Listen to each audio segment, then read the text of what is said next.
Good morning mga ka-friendships! Welcome back po sa ating YouTube channel. It's my day off, pero ako ay pupunta sa hospital for my pre-operation or pre-surgery visit or meeting. Kasi malapit na po ang aking surgery for my total laparoscopic hysterectomy.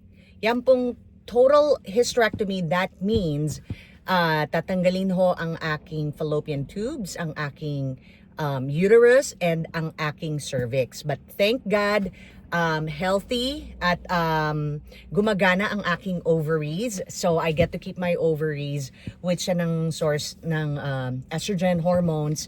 So that's a good thing. And also, not to forget, tatanggalin din yung aking 12 centimeter, kasing laki ng grapefruit, na uterine fibroid, or sa atin yata sa Pilipinas ay tawag ay myoma. So, so that's where we're headed, and I'm thinking after ng visit, ititreat ko naman yung sarili ko sa Jollibee.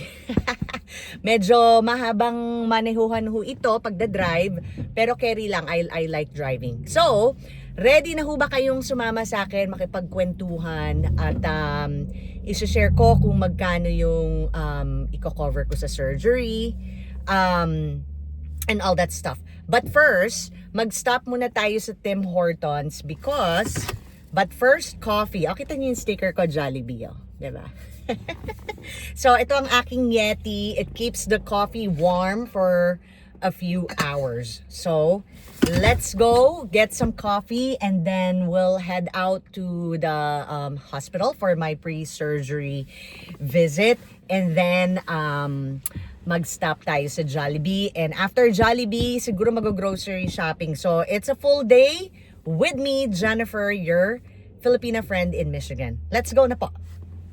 Made it, guys. It's actually a nice sunny and warm day here in Michigan today, and we made it here. Medyo took some time to look for the building, kaya dapat talaga you plan ahead and leave early and give yourself as much time to find the building. So it took like maybe another extra 5 minutes just to figure out, kasi malaki siya eh. Malaking space, but it's really a nice day. Kita nyo may snow pa, pero it's starting to melt. Yesterday and today, above freezing. Kaya, ayan. But, we know the reality na babalik ulit sa lamig. So, but for now, we shall enjoy it. I got my coffee from Tim Hortons, and so, next stop, hahanapin ko yung actual clinic. So, let's go.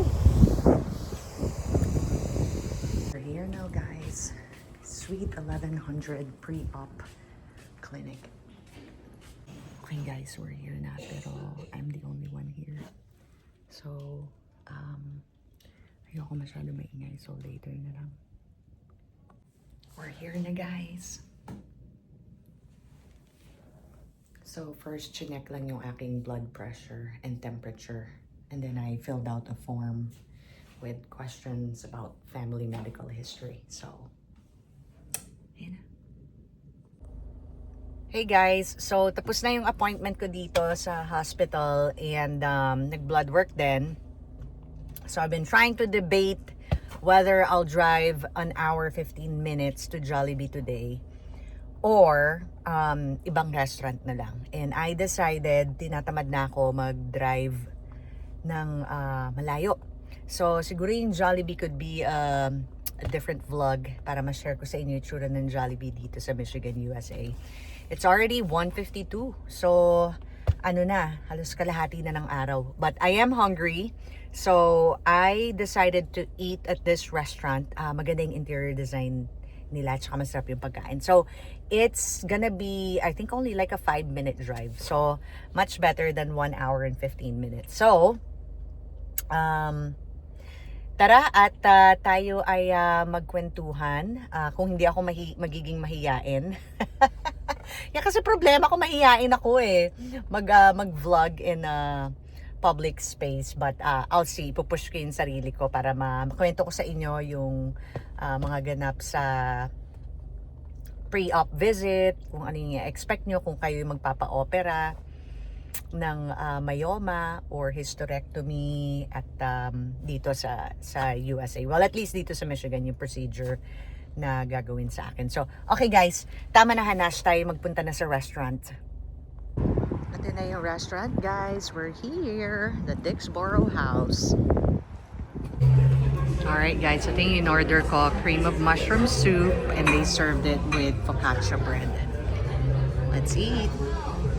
Hi guys, so andito tayo ngayon sa loob na ng restaurant. And ang in-order ko for appetizer is itong cream of mushroom soup with focaccia bread. So, let's eat! Alright guys, napakasarap naman ng mushroom soup na to.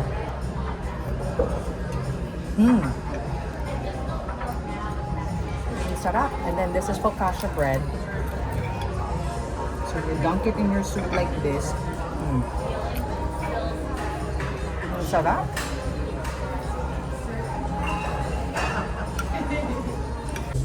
Okay guys, ito naman yung in-order ko na sirloin with broccolini and potatoes, medium well with gravy. Let's eat. Okay guys, magkwentuhan tayo habang kumakain ako. I ordered steak with broccolini and potatoes. I chose steak kasi with my anemia, it really does help when I eat red meat. Kasi yung mga red meat, ano yan eh, mga liver, di ba, madaming iron yan.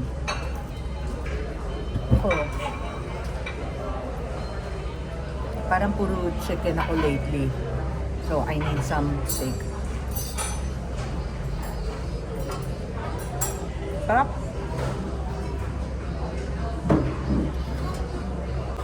Ako lang mag-isa today. So, running errands is, you already know, I went to the doctor. So, tinid ko naman yung sarili ko for a nice lunch and then mag-grocery store tayo after. Kayo ba guys, komportable kayo kumakain mag-isa? Ako kasi pagka-introvert ko, I love being by myself. I don't mind it. I actually love it. Masarap kaya mapag-isa minsan, di ba? So minsan-minsan, you need that time alone. Be with yourself, date yourself. So ayun. Okay guys, so here's the breakdown. $2.50 for the Diet Coke, $10 for the mushroom soup, $35 for the strip loin, and they have a surcharge, 3%. And so ang total ko is $51.88, and I will leave her, my server, $15 tip. So, yan ang total ng kinain natin today. Ito yung CR nila guys. Mabango, malinis. May paganyan pa sila. So ano to? Social na restaurant. Okay guys, I'm home na. At dito na lang natin ituloy ang kwentuhan natin. Pakita ko lang sa'yo, this is not like a big grocery haul. I just bought one ribeye, 2 different kinds of salad. This is broccoli chopped salad kit and the ultimate Caesar salad kit. Ito yung leftover ko doon sa restaurant. Ano to broccolini tsaka yung potato. Kaya bumili ako ng isang ribeye. Siguro serve ko to sa asawa ko. Kasi meron ng perfect side dish, diba? Tapos, rotisserie chicken. So, with the rotisserie chicken, madami na ako magagawa dito. So, I'm thinking I'll eat it with the salad or with rice. Minsan yung white meat, ginagawa kong chicken salad for the chicken salad sandwich. And then, kung kakainin ko tong chicken with rice, lalo sa asawa ko, gusto niya with asparagus. So, okay. Yan, ang maliit lang. A lot of times we go to Costco or Sam's Club, pero tamad na ako eh. So, and lately parang natututo ako mas maging wais, mas maging matipid sa pag-grocery. Kasi it's easy here in the US na bumili ng ng madamihan. So, syempre minsan ayaw mo magsayang ng pagkain pero sometimes hindi may iwasan may mga sobra tas natatapon. Kaya nagiging ako ngayon, mas nagiging minimalist ako when it comes to grocery shopping. So, um, ito yung isa sa mga anak ko, si Chito. Malambing to. Hi, Chito. Oh, kasi kakarating ko lang eh. Oh, ayaw mo naman. Sige na nga. Oh, baba ka na.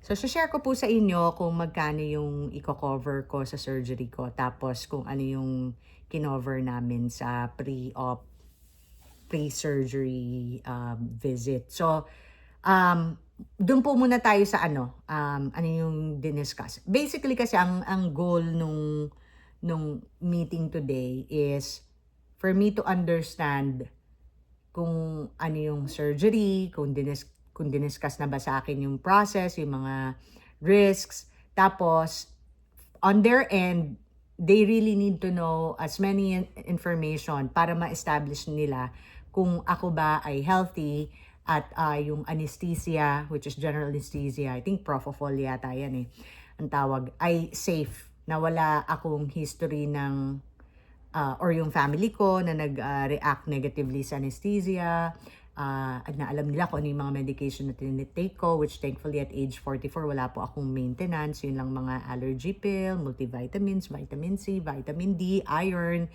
yun lang. So, overall, because I'm healthy, I think wala naman silang, walang worry kung magkakaroon ako ng side effects sa anesthesia. Tapos yung next na mga bagay na gusto nila malaman, like in the event of, whatever, blood loss, hopefully not, and I will need blood transfusion, kung bibigyan ko ba sila ng consent, sabi ko, of course. Kasi di ba may mga religion na hindi nila inaalaw yung members nila magpa-blood transfusion, di ba? Unfortunately. So, yon. Tapos, towards the end, diniscuss sa akin, and I need to read it again. Pero yung mga preparation na nga. So, may mga vitamins pala, no, na hindi ko pwedeng, or that I need to stop taking 1 week before the surgery. So, may mga ganon. Tapos, pinapainom nila ako ng no added sugar white grapefruit juice. I have to go over it again. Pero, certain amount of juice that I need to drink the night before and 2 to 3 hours before the surgery. Tapos ano pa ba?